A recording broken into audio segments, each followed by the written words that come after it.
So let's first examine this question of who you are. Who am I?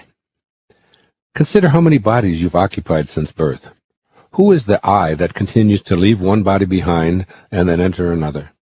You know for certain that you, the person that you call I, the one attempting to figure out who you are, started out in a little baby body weighing somewhere between 5 and 10 pounds.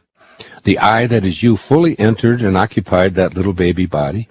Gradually, you began to discard that baby body and move into a small toddler body that crawled, then it walked, and then it ran, and took on an entirely new appearance. Your 2-year-old self would find it difficult to recognize the baby body that you'd now completely abandoned. You lived in this toddler body for a while and then discarded it, too, including every cell that was in your body at birth. The subsequent body you entered was a prepubescent body that bore a similarity to your toddler body, but was completely different. The I in the question still hasn't been discovered, but it's become absolutely clear that you are obviously not your body. Why? Because the I has remained, though it continuously sheds the body that it occupies.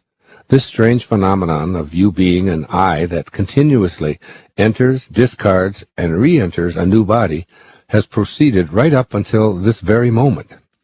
I am currently in a 71-year-old body that's nothing like the body I occupied 50 years ago. I remember well what that 20-year-old body I occupied looked like and what it could do and what it knew and what it didn't know, but I can't find it anywhere. It's simply an illusion. It's gone from this physical world, as is every body that both you and I have occupied in our entire lifetime. The I that I use to describe myself is not so obsessed that he insists upon staying only in one body. In fact, the I that is me finally recognizes the ancient spiritual truth spoken by divine masters since antiquity.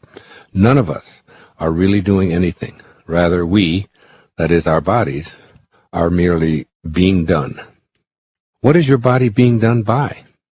An invisible, organizing intelligence that takes the cells of your body, changes them into new cells, and discards the old cells.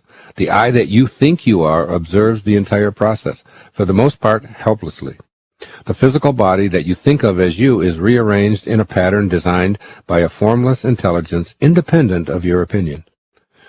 This I that you use to describe yourself isn't the physical form that you occupy and take with you everywhere. Quantum physics states that the body you're occupying, which is listening to these words right now, is completely different from the body you were in when you listened to the previous paragraph. Such is the nature of the physical world in which we all live.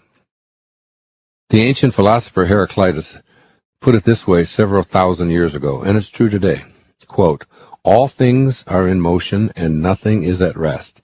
You cannot go into the same river twice." Unquote. A river is a constantly changing phenomenon, as is a tree, a mountain, a goat, a human, and the entire physical universe, including Earth.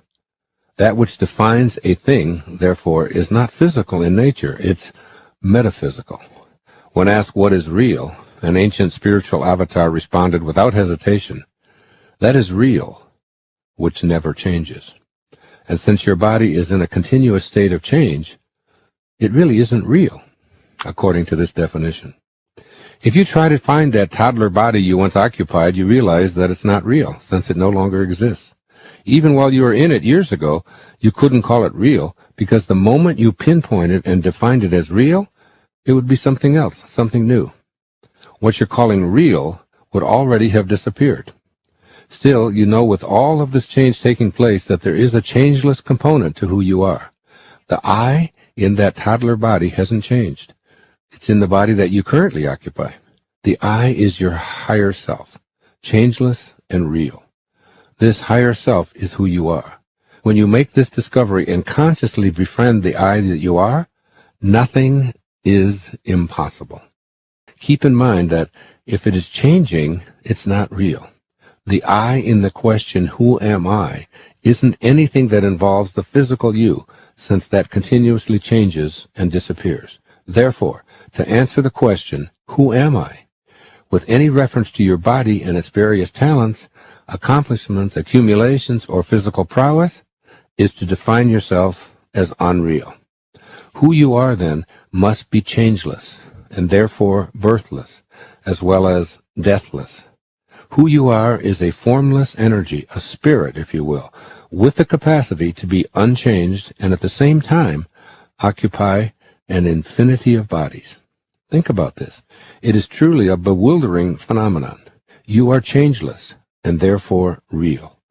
What you've believed were facts explaining who you are simply illusions, or what metaphysicians call unreal. You're not an American, an Italian, or an African. You're not a male or a female, a Democrat or a Republican. You're one with the true oneness, God. You are not athletic or magical, mathematical or literary, or any other label. Transcending labels, particularly those that have been placed on you by others in your past, opens you to the opportunity of soaring in the now in any way that you desire. You can be all things at any present moment in your life. When this divine intelligence is limitless and without boundaries and is who we are, is just one of those absurd notions that tells us that it is our lower identities that who we are, rather than that which is noticing and watching it and living in it and is ageless and timeless and formless.